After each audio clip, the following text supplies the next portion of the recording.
Okay, so it looks like that's coming through live on the feed. Okay, so it looks like that's right, and coming through live on... I'm Occupy1 Liberty on Twitter, the feed. OccupySFTV. Tonight I have Jen with me joining here at the Firewell community, and Ann Smith from Ann Smith News, and I also have another guest, Nick, who is the brother of Luke. Say it again. Scarmazzo. Thank you. Who's been imprisoned for marijuana charges.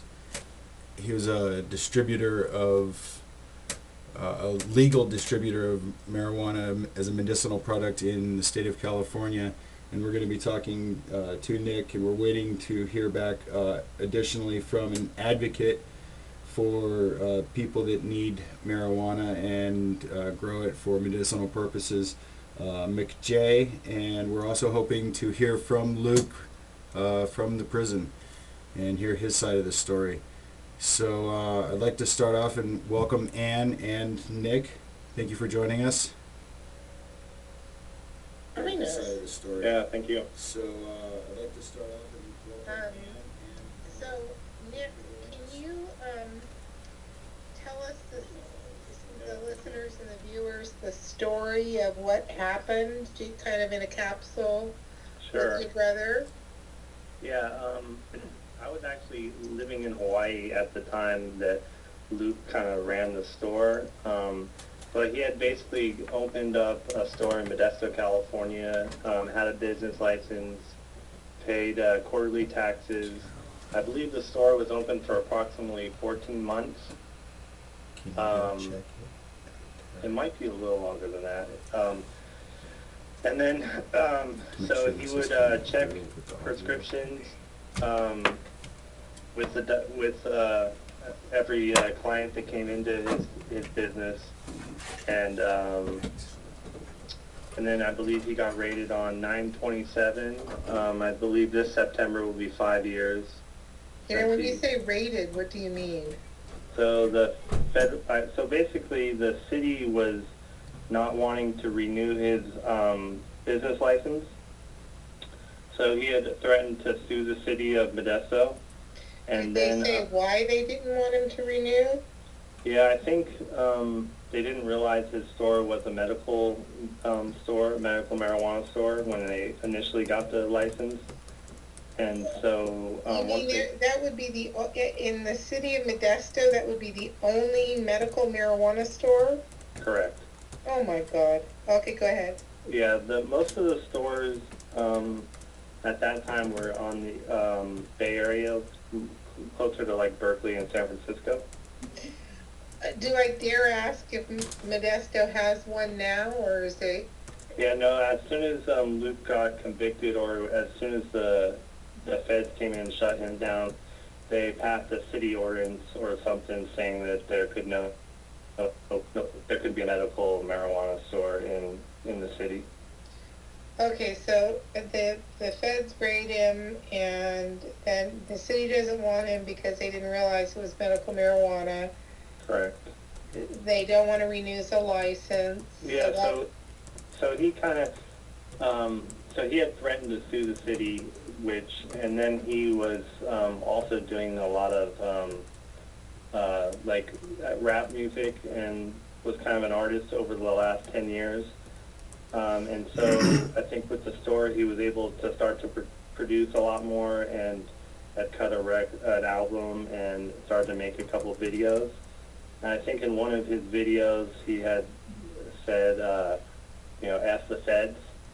And so I think with the city not wanting him to be there, and then the feds catching wind of that video, really, I think, pushed them to come in and shut him down. Okay, I'm getting an echo where I've got the live stream up. Yeah, can you hear it, James? Yeah, I can hear it just barely coming back through. I've actually been modifying everything on this end so that I can't hear the feed. I had Jen go and check. How's that coming through? Sounds good. Sounds good. Okay, so independently checked here. Looks like it sounds like it's coming through all right. So Okay. now we're hoping to hear. No, I've got a delay. Yeah, there'll be a delay, probably 5 to 10 seconds. Okay, well, I'm gonna take it off then. Right. Okay. I'm monitoring everything. It all looks good for the most part. Basically, though, he's spending. You said he was originally being charged with up to 30 years. Well, wait a minute, just Or- one sec. Go ahead. Wait a minute, he was just telling the story, so we were just at the feds going in there, and then they did what, Nick? The feds went in, and then what happened? Do we still have Nick online there?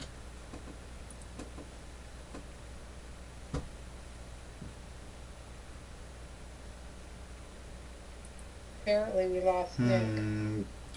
Want to try and get him back here, or Because he was just at the point where the city didn't want to renew the license, and then he was doing some sort of musician work, and then all of a sudden that gave the feds the license to go in there, and Right. that's when we lost it. Yeah, I know you told me earlier that they originally charged him for up to 30 years, and he'd gotten 21. Yeah, but which- what did they charge him with? That we haven't gotten to that yet. Let's Okay. see if we can't get him back. He's shows him online here. Nick. And let me end the call here with you. We'll try calling back real quick because he's Okay. on the chat, and I'll try you both back. Okay. All right. Technical difficulties. Call Nick first.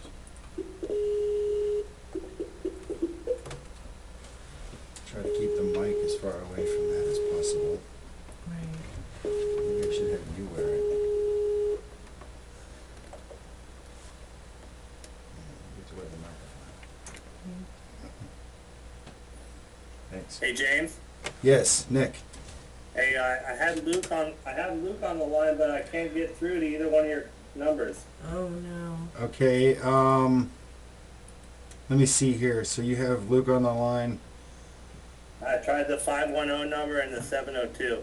Let me try, see if I can do a refresh on both pages.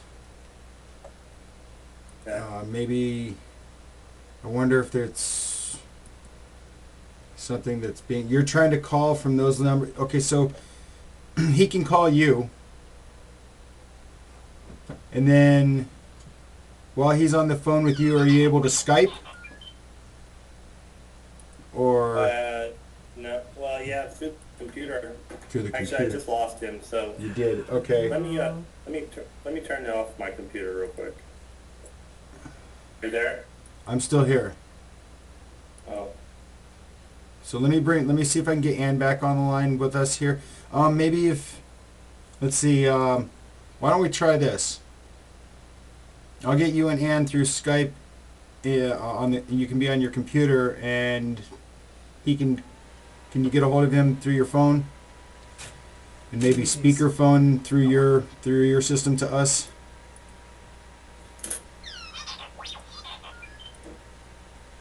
I'm calling Ann now to bring her back in. Sorry about that, Ann. I was multitasking. Are you there? I'm here. Okay. Multitasking here. Hey, James. Yeah, Nick, go ahead. So I lost Luke on the line. He only had a few minutes, so I don't think he'll be able to call back. Okay. So he only gets a few minutes, right? We'll just try to get him on. He said on Monday he gets a bunch of minutes back on his phone. Okay. So he said anytime after Monday, if we ever wanted to do another one, he could probably call in then.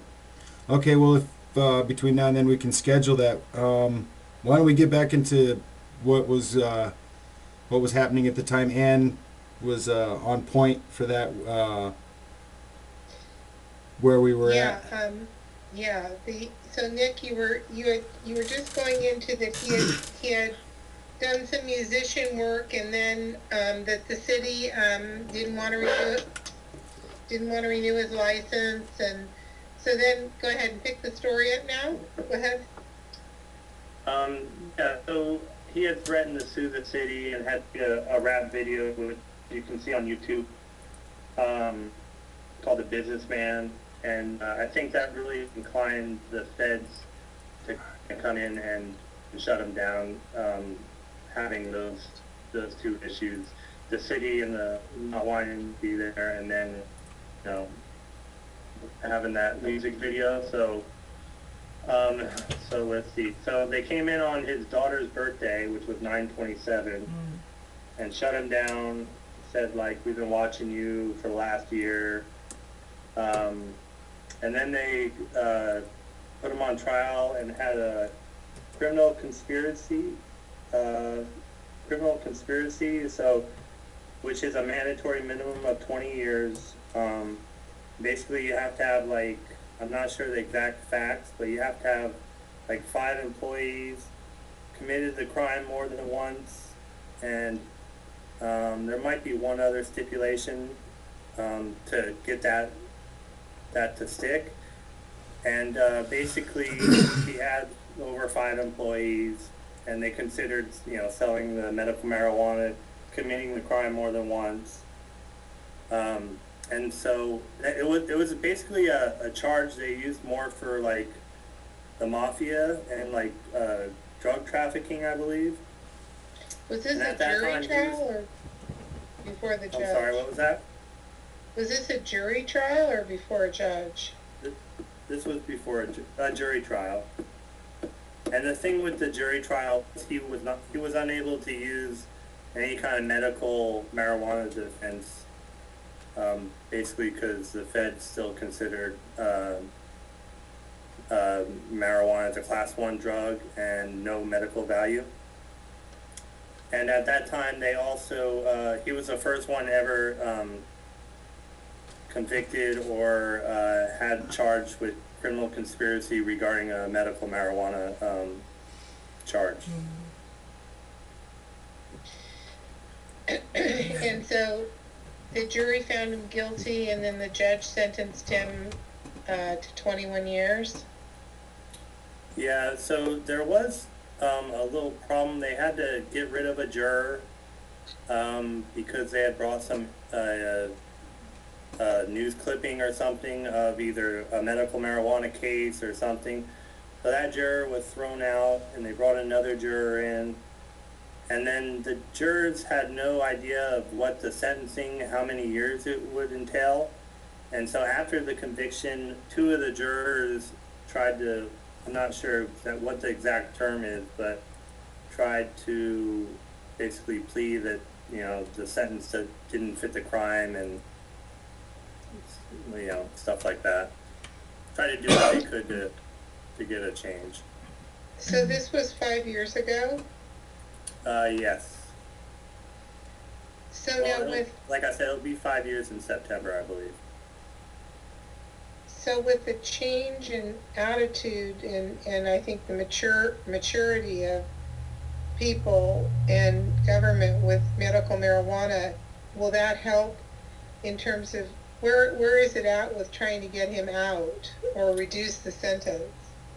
Yeah, well, the Ninth Circuit and to try to withheld the conviction, which is what do you call that? Like the grand jury, or Yeah, not exactly sure, but something like that. yeah, his plea, you know, to try to get a retrial or a reduction in sentence was denied, and I mean, in my opinion, I think basically, unless the laws drastically change, that he'll probably end up doing that time that's set in front of him. Well, like you've heard most of the time people get out like on good behavior for something, you know, just cuts their time in half or a third, 2/3, whatever. You know, I mean, has he had any problems since he's been in there? I mean, can you give us any background of his stay since he's been in there? I mean, you're his brother, so. Yeah. Yeah. He, I think in the feds they have to do 90% of their time, where I think in like state prisons they get out, you know, they can do a lot less of the time. Okay. So I think he's convicted of 21 years, some months, and I think the earliest to get out was 18. And I believe he's put in almost 5 years, so he's looking at 13 to 14 years still. And then he has changed from medium security to a minimum, and so Give me this link, please. Go to the stream. there is concern that it being a federal prison, that you can still move him anywhere they want Wait, to. right here. So he may be in another prison outside of California if they so wish. This Something is, shorter. it's really, I don't know, it's just, it just kind of just hurts your heart when you hear this. You can't fathom that someone would be in prison for any length of time, really, because of marijuana. I mean, especially selling to people who needed it for medical purposes. It's not like you're standing on a street corner, you know, trying to sell drugs. And it's so nonsensical that it's just hard to process that this is going to be, when you say another 13 years, it blows my mind, you know. I mean, what can people do that might be listening to this or listen to it in the future that could help? Can I, just 1 second? Sure. Before you go into that, there's been a couple people asking what's going on. I told them to just to look up Luke Scarmazzo. So we do have some viewers that are looking in and want to know what's going on. So go ahead and continue with what you were saying there. Yeah, he does have a Facebook page where he actually, a friend kind of helps him run it. He's able to get emails from a few people that get approved through the federal prison. So he does have a Facebook page if people want to write to him, or and actually you can write to him also. I can get that information towards the end of the segment. But so those are ways to contact him. Like I said, I think the laws just need to change. I think having marijuana as a class 1 drug in the Fed's eyes is really ridiculous. You know, where cocaine is still a class 2, I believe, or a schedule 2 they call it. And yeah, I'm not sure really, Ann, what we could do besides maybe, you know, help try to write our governor, or you know, our politicians, and try to get the laws changed like they are in Washington and Colorado. Well, when he made the appeal to reduce the sentence, what was the reasoning behind not reducing the sentence? Well, I just think they got a jury conviction of, you know, the California criminal conspiracy charge, which is at mandatory minimum of 20. And I guess they didn't see any reason to retry it. And But, can you know, he appeal again? Or all his appeals done? Yeah, he's exhausted all his appeals. No, that's what I meant with the 9th Circuit through San Francisco. Yeah, so basically all his appeal process has he's gone through. Yeah, this is on us. So was there, just so that I'm clear here, other than selling marijuana to people who had a script, Mhm. and the city not wanting to renew his license, was there anything else going on there that was criminal besides what they consider to be criminal? No, I think they did find a handgun that wasn't registered in the shop when they did the raid, but I think that the, he didn't get a conviction on that, so that was about the only. But yeah, no, that's the only thing that they really got him on was that criminal conspiracy charge. Wow, that just blows your mind, huh? Yeah, I'm pretty disgusted by that. I mean, I did notice that there were some details. Correct me if I'm wrong. That people also involved in that case have been sentenced lesser time. Yeah, I think they initially had indicted like 6 people, and him and Richie were kind of like the 2 main guys that they kind of went after. And they basically just had the other 4 testify against them to give them, no hard time, I guess. Yeah, I mean, the feds, for any kind of drug charge, they throw 5, 10, 20 years around like it's pretty much nothing. Luke's told me about, being in there with people that had a handful of ecstasy on them, or other drugs, and they're looking at 10 or 20 years as well. What is life like for him on a daily basis? I mean, what is prison like there in terms of, I mean, I know he has his cell phone, which I thought was pretty good actually, and does he have access to his a computer? Yeah, he doesn't have access to online stuff, but he does have access to the to an email account that he can email, and then obviously he has access to the phone. But he still does a little bit of music still in there. I think like every 6 months they do some kind of like little music get together with some of the other inmates that can play instruments, and he is only 5 hours away from his family, so we try to bring his daughter down as much as possible. But that's the scary thing about being in a federal prison also is, they can move you to any prison anywhere in the U.S. at any time they want, really. How old is his daughter? I believe she's 10. She turns 11, I think, in September. So she's going to grow up without her dad, basically. Yeah, it looks that way. That's sad. Have you been able to get this on any more mainstream media, like 2020 or one of the more investigative shows that might be interested in doing this, especially since Washington and Colorado have now made marijuana legal?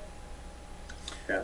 Well, Ann. 60 Minutes did do a piece on medical marijuana in California, and they did do a clip on him prior to his sentencing. So he was indicted, but they hadn't got a conviction yet. And then we've emailed and tried to get them to do a follow-up piece, but we haven't had any success with that yet. Well, I think that being new to this media thing in the last year with the Occupy movement, broadcasting is kind of changed, and I think that just sharing your stories and continuing to put that out, lack of progress or progress that's made in situations like this are important, and keeping the story alive.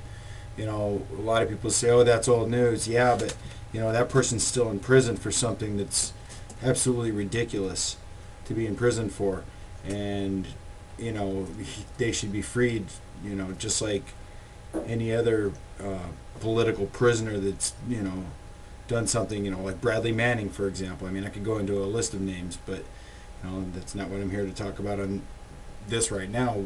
So I mean, making the changes making the changes are continuing the conversation, you know, and continuing to talk to people about it and continuing to spread the word. And that's what I hope to do here. And as far as mainstream media goes, they'll air it and they'll clip it for 15 seconds maybe, and then it goes in people's ear and out the other, and that's it, you know. We need in-depth details and continued conversation about things like this. In your face, you know, kind of. I mean, I think we've gained viewers, you know, so I think people are interested in knowing this kind of story, you know. I'm going to continue broadcasting so that, you know, we can continue to talk about the political problems we have, the economical problems, the, you know, problems where people are being put in prison for something that shouldn't even be a crime, and where other people are walking around free, where they've hurt hundreds or thousands of people through either bombings or financial deprivation, you know. So Goldman Sachs. yeah, I mean, we could go into a list of other things, but, you know, I really think that's one of the main things that I continue to do here. And I want you guys to continue to spread the word, is keep talking about things. Don't let political or religious reasons hide, you know, keep you from talking about things. You need to bring them out and discuss things, because I've learned a lot discussing things. You know, it's dialogue. You have to dialogue with people. So, you know, Well, appreciate. in this case, I'm sorry, James. No, I was just going to say I appreciate you guys letting me ramble on there. So. You know, in this case, you know, it irritates me on two levels. One, just that it's so ridiculous to have marijuana be a crime, or that anybody would be doing time in jail for marijuana on any level, whether it be for recreational use or selling or medical marijuana. But the other piece of Luke's story is that the government acts with total impunity. They go after somebody. They get it behind in their mind that they want to go after somebody, and then they just become these bullies, and no one can stop them because they use the law as, you know, one of their billy clubs, and then they just beat the hell out of people, and nobody can do anything, or nobody will do anything. I mean, I myself personally was a victim of that. And it's just so frustrating that they can get away with it. And maybe there is just too many issues to try to get the general public, you know, behind all this. But it feels like we need a revolution. Is basically, you know, what it feels like. Well, They just